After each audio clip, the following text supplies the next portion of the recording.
7 p.m. we're going to prep some Dungeons and Dragons. It's been a while, been a hot minute since we prepped some Dungeons and Dragons. Mostly it has to do with, I'm going to put it out there, it has to do with my issues I'm having with Founder VTT for the most part. It's 7:07. I've been working on getting my game to run the current week's uploads, fixing mod settings, getting all that sorted for the duration of like, I don't know, 40 minutes almost. So I started around 6:30. So almost 40 minutes to get logged in, to actually access my compendiums, to have everything working properly. So it hasn't been great. The last couple of months, honestly, haven't been great. It is compounded by the longer I play Pathfinder 2 on Foundry, the harder it is to enjoy playing Dungeons and Dragons on Foundry. Yeah. So my classic Strahd group, they are currently on Wednesday nights now. Last night was the first Wednesday night. So we were playing every other Saturday. It was just too hard to sustain a Saturday night schedule. And so we were canceling all the time. And now with the Baldur's Gate 3 stream finished, and Extra Life over, we're focusing on just playing a couple of hours every Wednesday night. So like last night we played for like 2 hours and 15 minutes or so, maybe 2 hours, after kind of catching up with each other. And we're slowly but surely going to be playing like weekly. Now that campaign is not playing with injuries. They have access to magic. It's a more classic 5th edition D&D game. And for that reason, I think it's just going faster, right, than my Isekai games that have the injuries and the low magic and everything else like that.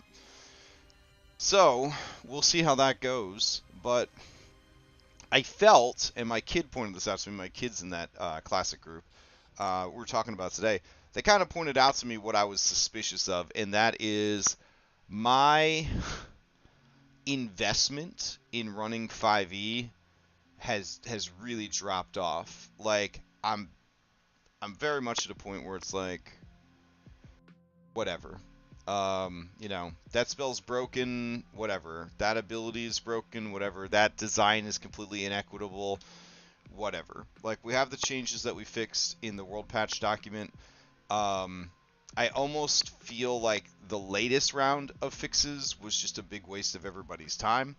A lot of it was inspired by stuff that we liked about Pathfinder and that we liked about Baldur's Gate 3.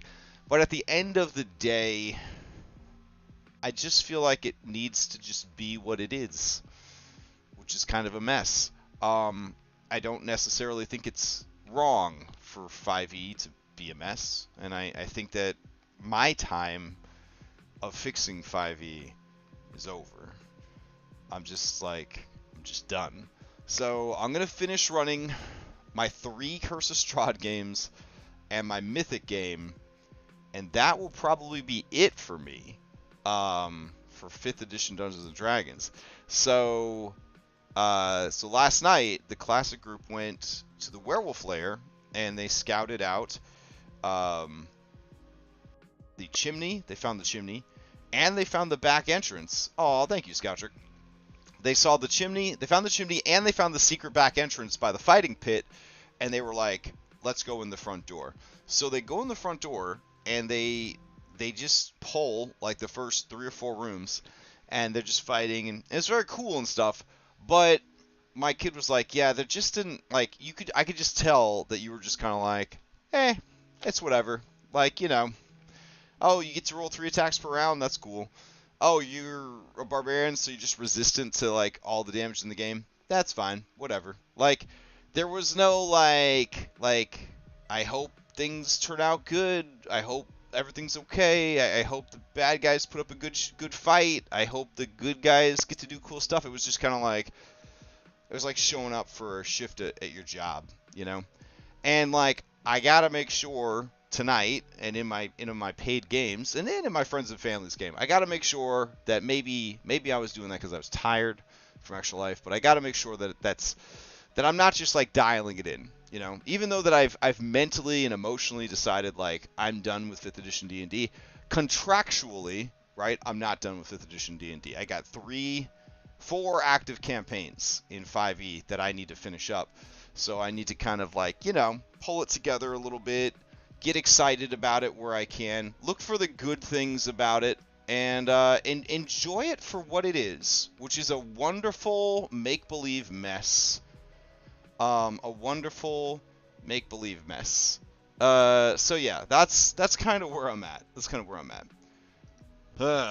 All right, now that we've established that this is a wonderful make-believe mess, let's get caught up on what we're doing, where we're going, and what's happening. So, it's been a hot minute, like I said, since we did any prep. I'm in my new office. I really like it.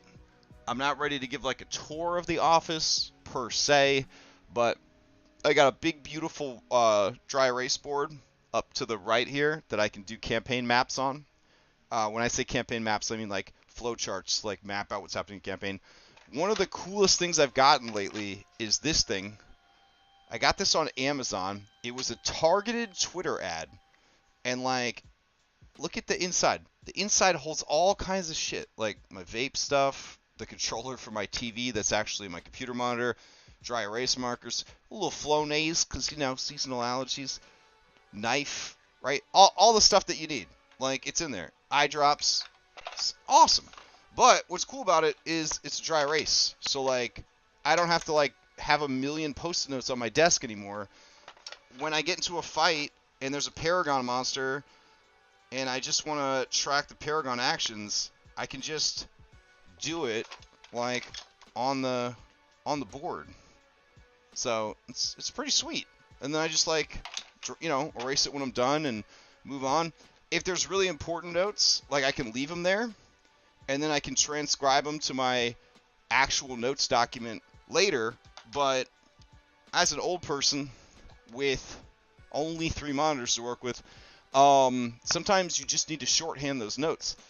And this thing doesn't get knocked off the desk. It doesn't get pushed behind the monitor. It doesn't get stolen by scribbles. So it's always there for me to go and grab when I need it, the information. So it's been really, really cool. So hold on a sec.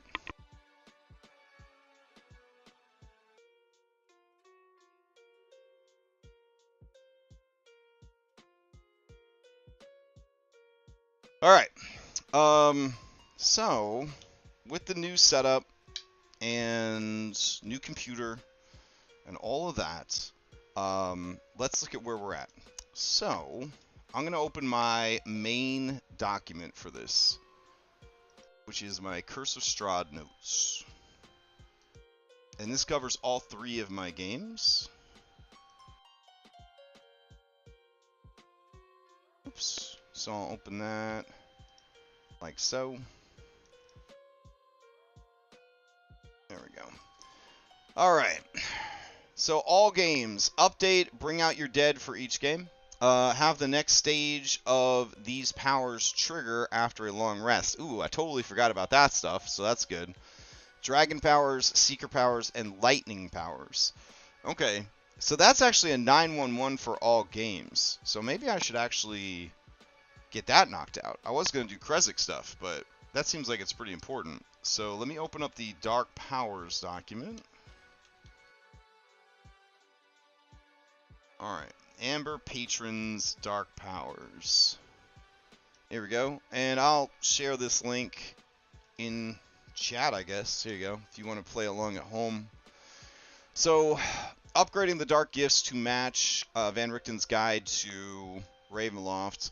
And I should put Grim Hollow Transformations. There we go.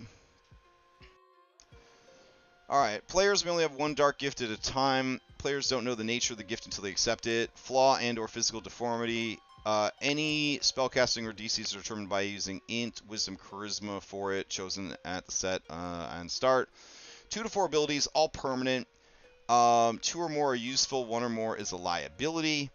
Some of this was inspired by an article here called The Dark Gifts and How to Use Them. And then Other notable transformations that could compete with your dark gifts or that would qualify as dark gifts include werewolf, were-raven, vampire, fiend, and celestial. How do you become a celestial? Eat the heart of the abbot. If you eat the heart of the abbot, you become a celestial, which is kind of nuts. So here I have this table. It's a 1d20 table, and it is basically all of the different dark powers that are at work in the world. Oh, excuse me. Throat's still torn up from extra life. It is the it's the list of all the dark powers in the world who will start to take an interest in the party, especially after level 5. Anybody that proves themselves by getting to level 5, even if they die without a fate point, these people might come looking for them. So, kind of exciting opportunity. Yeah, eating the heart of an angel does sound metal as fuck. So if anybody actually kills him, I will say, as they are harvesting his blood, because the people that are going to kill him, I think, are after the blood, that you feel a compulsion to consume the heart. That if you take the power of this celestial being into yourself, you could do good with it in this land of darkness, blah, blah, blah, blah, blah, temptation, temptation, temptation. All right. So the ones that, according to our notes, we need to update the most are the Seeker, aka the Feigns. So, let me see if we got the Seeker in here anywhere. Let's see. Seek, seek, seek. Seek, Great Tar. Everybody's seeking something. Here we go. The Feigns, Goddess 3. Alright. Long ago, 3 nature gods watched over the lands that are now called Barovia. When Strahd came and conquered the region, those seeking his favor betrayed the ancient rites and taught him to bind himself to land. What Strahd thought were simple customs from a primitive people were in fact rituals of tremendous power that went unnoticed and realized until his dark transformation. Now, centuries later, the Feigns languish, devoid of strength, magic, and petitioners. They seek a champion. Let's see. Called the Seeker. To destroy Strahd, push back the darkness of Vampire, and restore the lands. Alright, so I have a prerequisite here for Wisdom plus 3. So I'm just going to put must be of good alignment per the GM's interpretation of such things. Alright. So, level milestones. The following are examples of possible level milestones for the Feigns Goddess 3. Protection of the natural world, rejection of evil and its many temptations. Here, I should probably keep this world alive too. There we go. So it doesn't time us out. Destruction of the faithless and their machinations. Destruction of evil plants, beasts, and elementals. Destruction of Strahd and his minions. Yikes. That's a lot of work. So tier 1 transformation, you can now cast the Druid cantrips, Thornwift and Druid Craft. I'm also going to put your wisdom increases to 13 if it were not already 13. Further, you can now cast the Druid cantrips, Thornwhip and Druid Craft. These use wisdom for these skills. Alright, and then transformation, abhorrence towards evil. You gain advantage to wisdom saving throws from effects caused by evil creatures. However, evil creatures can feel your disgust towards them. You have disadvantage to all social skills that involve evil creatures. And then transformation flaw, one with nature. You begin to change. Starting from today, any wounds or injuries you receive are marked by plant-like growths as you heal. Scar tissue resembles the flesh of a tree, and the skin looks more like bark, etc. You have disadvantage to saving throws against fire and necrotic damage. Fire or necrotic damage. You must choose. Alright. So I'm going to send this over to Lauren right now.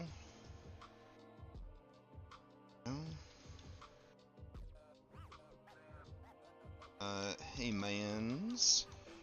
I forgot to send you the flaw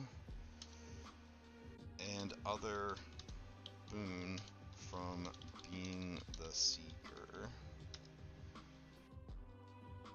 Alright. So I'm just gonna send this over. Yeah. And then I'll also send that over to Tiernan's player as well.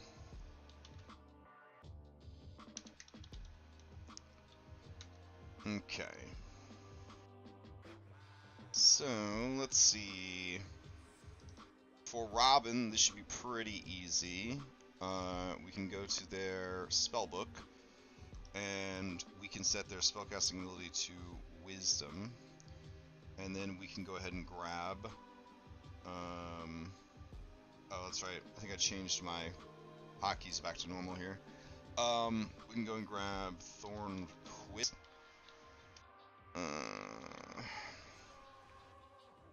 I have got to get my spell compendium updated here. Alright, hold on. Let's see. I feel like that's an SRD spell, so I don't know. D&D Beyond. Nothing! That ain't right. Wow. Okay. Well, it seemed like a simple thing. Let's see. Thorn Whip. Not here either? Oh my god. Okay. Well, okay. I'm gonna cheat. Hold on. I'm gonna go to D&D Beyond, and I'm gonna just make a character, and the character is just gonna be spells I need. I'm just gonna import spells I need as the character. So hold on a second. Let's see. Oh yeah, let's go ahead and grab a Dampier. There we go. And class, we'll go Druid, and we'll put import Druid. Create character. Alright. Yes, I'm too lazy to figure out why my compendium isn't working, but not too lazy to build a character and then import it. Listen, I just do shit my own way. I don't know. Alright, so we need Bonfire.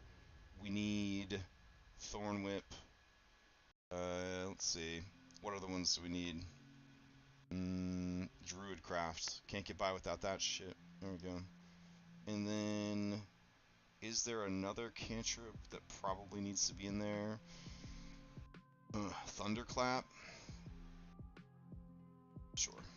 Primal Savagery? Oh, I can't learn anymore, huh? Damn, Druid's got it hard out there on the streets. Holy shit. Okay. Let's see. And then we want Druid spells. Let's grab... Absorb Elements. And... I don't know. What else? Ice Knife? Sure. And, Snare? Alright. And we'll go back to the main page. We'll say that this is a public character. And then we'll import it. Wonderful. I mean, incredibly aggravating. Not wonderful, but that's fine. So let's go ahead and add a new actor. Probably going to have some issues importing it. Let's see. Maybe not. Yep. Unable to open the compendium world, blah blah blah. DB spells. Check the compendium exists in the module settings.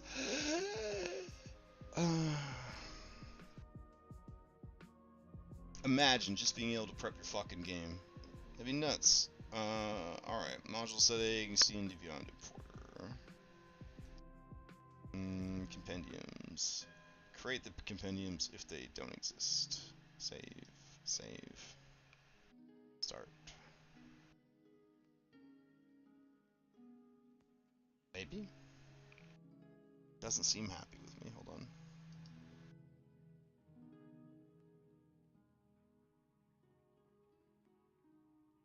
Alright, beautiful.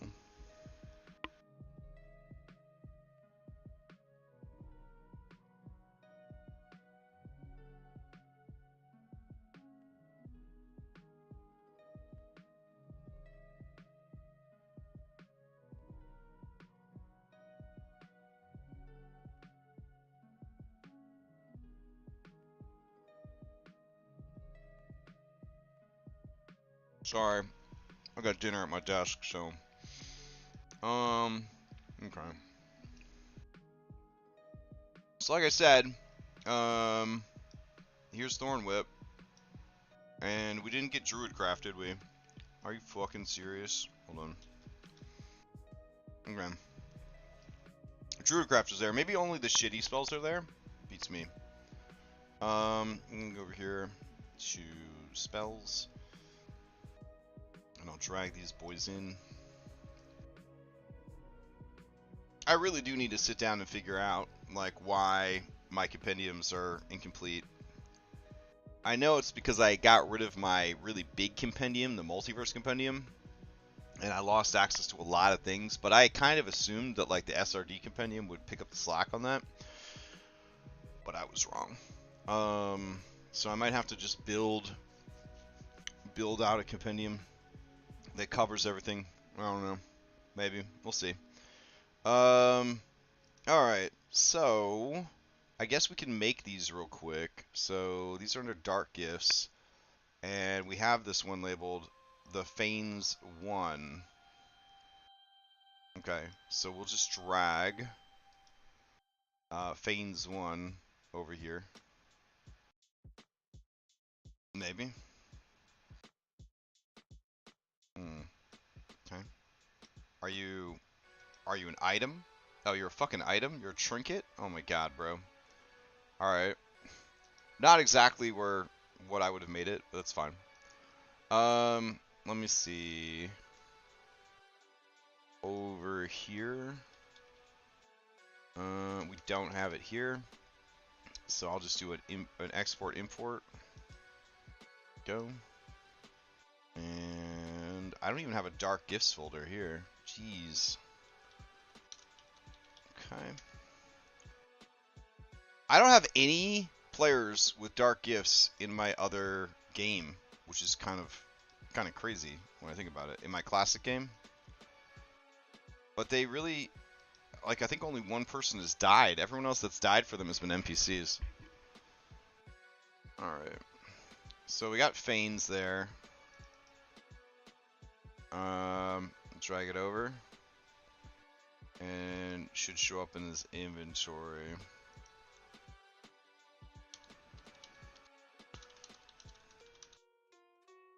Alright, cool. As far as spellbook goes, let's see, Druidcraft, and then we don't have Thorn Whip, so let me go over here. What's WP spells? World Patch spells, got it. Alright, we'll make a spell here real quick. And we'll export Thorn Whip. There we go. And import it. It's a little sloppy, but, you know, it's getting the job done. Okay. Excellent.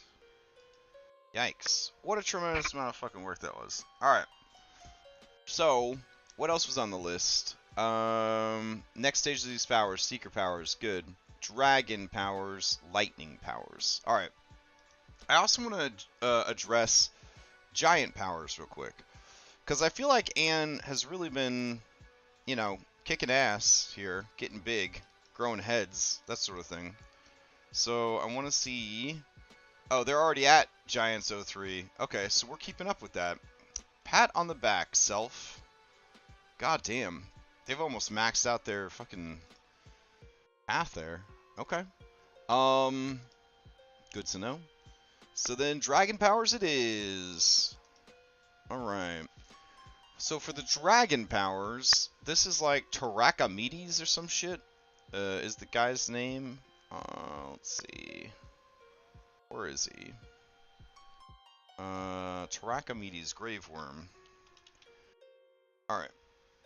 So Tarakamiti's the Graveworm. The beneficiary of this gift grows these things. Blah, blah, blah, blah, blah. Alright, so I had the Robit working on this.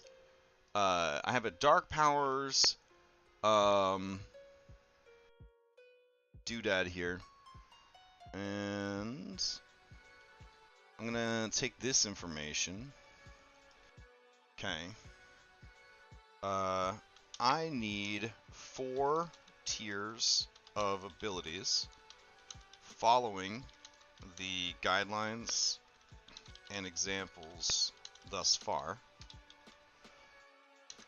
These abilities will be themed around the following dark power. Okay. And let's see what it comes up with. Okay. Robit, work hard. Alright, Tarakamiti's the Graveworm. So, it says the prerequisites are alignment, any non-good, and a constitution of 13+. I agree. That sounds great. So, we'll grab that while it's still building. Okay. And then level milestones. Oh. It's very hard to select it when it's still writing.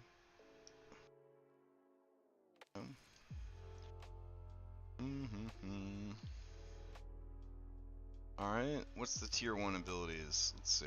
I'm being impatient. I really should just let it finish writing. Alright, transformation boon. Necrotic resilience. You gain resistance to necrotic damage and advantage to saving throws against effects that would aid you. Transformation boon. Wings of the Graveworm. You grow skeletal dragon wings and a flying speed of 50 feet. God damn!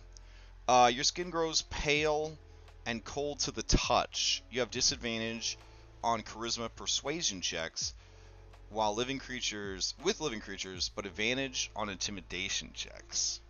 Okay. Interesting, but a little OP for like the first tier. Alright, so we're gonna say necrotic resilience is good. We're going to postpone these wings until much later on. Alright, but we will do transformation boon. We'll put shadow scales. There we go. Alright, you gain a +1 bonus to your AC. This applies even when armored. It's very strong. It's good. Good and simple. Let me double check. I think I already sent this over to Lex, but I want to confirm. Let's see. Control F. Scale. Darius gets +1 to his AC from his skills. Okay. Transformation flaw, deathly pallor. No, it would be. Let's see. Unusual diet. There we go. And let's see. Boop boop.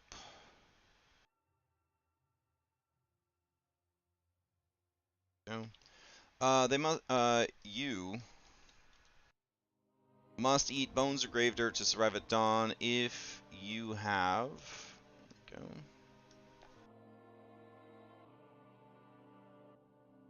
Okay. Yes. Thank you. You're so helpful, computer. If you have not eaten at least 1 pound of bones or grave dirt in the past 24 hours, you die.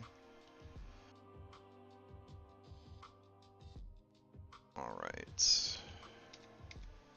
So we have that. Cool. Alright, so we'll go ahead and clean that shit up. And then we'll also mention the scales here. Blah, blah, blah.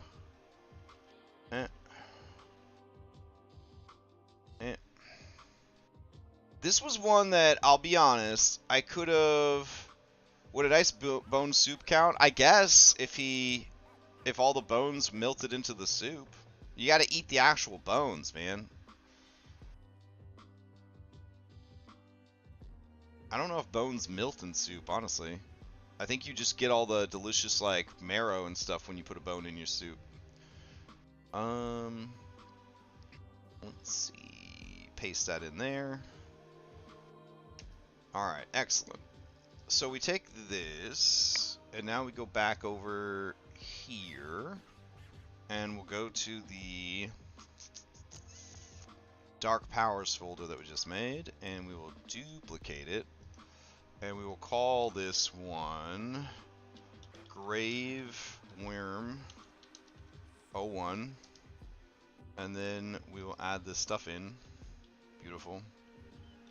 There we go. And we'll do a little formatting here.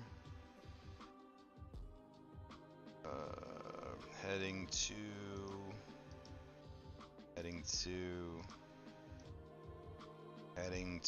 Wonderful. Alright, so we'll go ahead and save that. We'll change out this symbol to be, I don't know, death. And we'll have this gravestone. Man, that's cool. Alright, and then we'll throw this over there. So that should be in his inventory somewhere. Grave Worm. And then I'll message Lex. Full abilities for tier 1 Grave Worm. Alright, sweet. So we will worry about tier 2 later, because we're only looking for the most recent ones. And now we got to go to lightning powers. We're doing some prep for our other game on Sunday, because I got stuff going on this weekend, and I don't know if I'll be able to stream Sunday morning, so, you know, I want to make sure that I have whatever's necessary done. So this guy is the Storm, but he was rejected. Zrinhala the Howling Storm. So I doubt it's going to go past the first one. Alright, so let's see what we got here. Tier 1, Transformation Boon, Conduit of Power. This dark gift increases your wisdom by 3 to a maximum of 22. Electrical arcs occasionally run across your skin, emitting a soft hum. That's pretty cool. One with lightning, you're immune to lightning damage. You also gain a Shocking Grasp cantrip. Oh, wow. Immune to lightning. God damn. Okay. Transformation flaw, unpredictable energy. Occasionally, when you touch an object or being, it's also extra energy. Arcs out unpredictably, potentially damaging or startling them. Okay. Whenever you interact with another creature, if you roll a nat 1 on the related check or attack, the target takes 1d8 lightning damage per PB, per your PB. There we go. That seems pretty good. Alright, so we do like that, and like this, and Conduit of Power, like that. I feel like he wouldn't give you wisdom, he would give you dexterity. So we're gonna go with dexterity instead. Dexterity by 3, that's fucking bananas. Alright, electrical arcs occasionally run across your skin, emitting a soft hum. Static electricity is always present on your person. Alright. One with lightning. You gain the Shocking Grasp cantrip. Further, you can treat the Shocking Grasp cantrip as a finesse weapon. Fucking bananas. Alright. So, we'll go over here, and we will duplicate this. And we will call it Storms 01. Go in here, and we'll paste it in. And we'll clean it up. And we'll do a little formatting. So, heading 1, heading 2, heading 2, law here. Alright. Nope, that should be heading 2 also. Alright.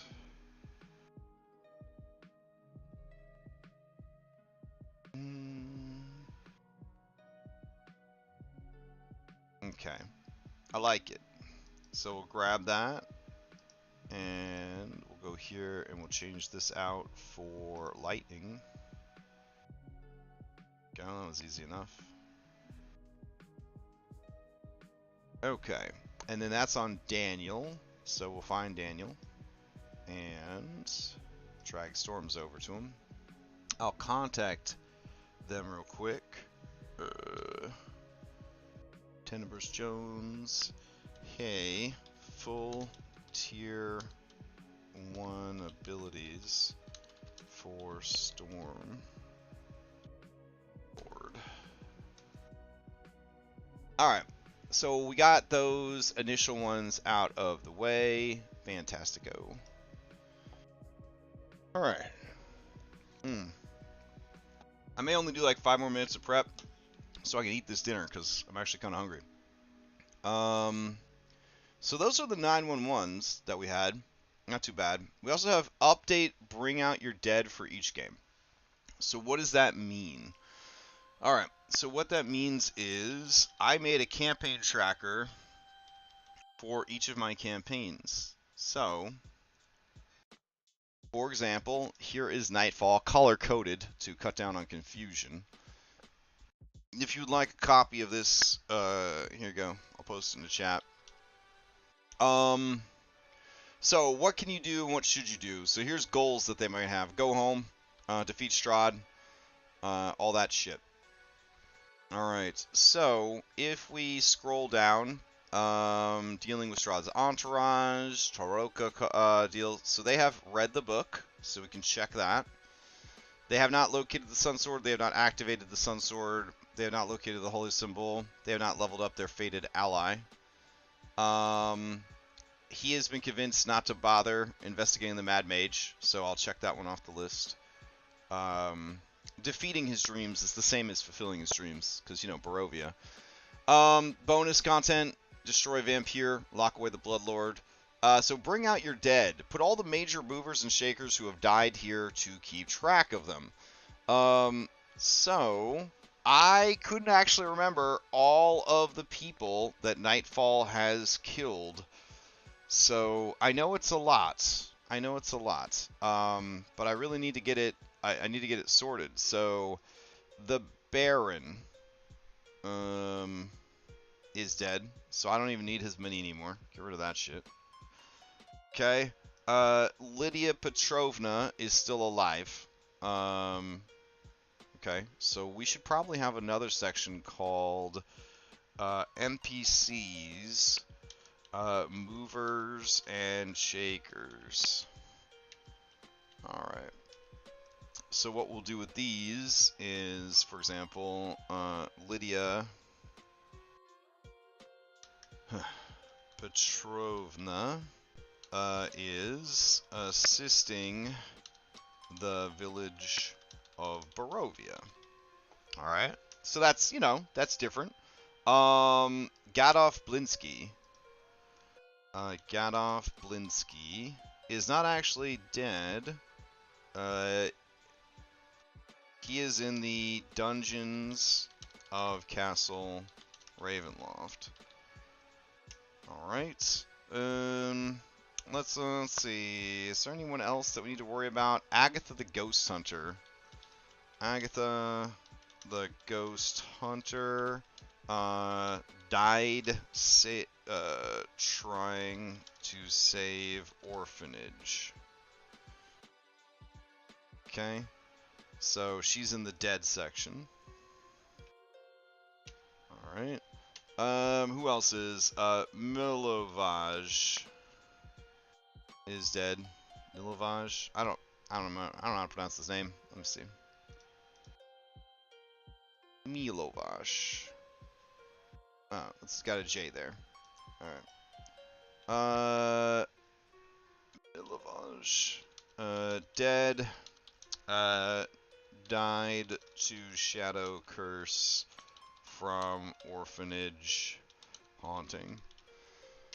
Awesome. Okay, so we should probably just mark him as dead in this world. There we go. So this is what I mean about bringing out your dead. Like, go through here and, like, update all these guys to get them, like, you know, are they alive? Are they dead? So, like, Morgantha. I got a ton of Morganthas here, but they're, like, all fucking dead. So I could just delete that one, go here, and put dead. Then I don't accidentally bring someone out who's still alive. You know what I mean? So Baron Vargas. So I'd put dead. Alright. And so on and so forth. What about the kid, Felix? So Felix is demon. I don't think we really need to worry about that anymore. I guess it's on the loose.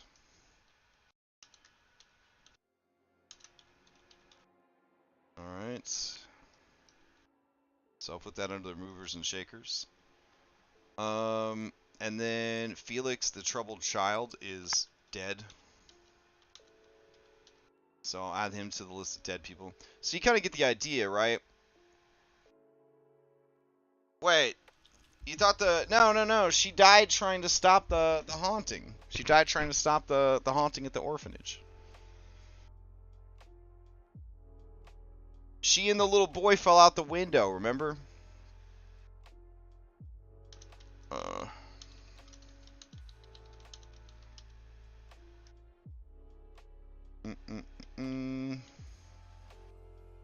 That was the, I mean, last I checked, she fell out the window with Felix.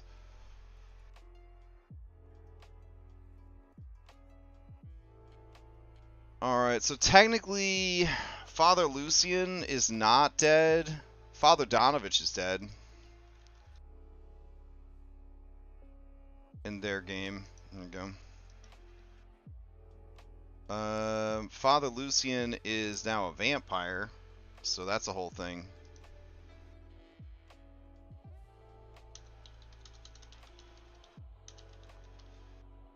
Yeah, anyways, so I'm gonna go eat for like 9 minutes before my game starts. So this is the general idea, is I've got one of these documents for each of my Curse of Strahd games, and over the next couple of weeks, I'm gonna try, you know, because we're in the 1 year mark now, I'm gonna try to really consolidate the campaign, figure out who's not needed anymore, delete their minis, kind of clean up the world, shrink the world down, get things more focused as we head into the second half of the campaign. Well, we had a great extra life. We made over $3,500. There's going to be another 12-hour marathon for Extra Life December 2nd. If you're interested in participating or helping out with that, put that on your calendar for December 2nd, 12-hour mini marathon for Extra Life. Trying to help the team hit their $5,000 mark. And, yeah, just a lot of neat stuff happening on the server. And heading into the holidays. Hope everybody has a good night, and I'll see you next time.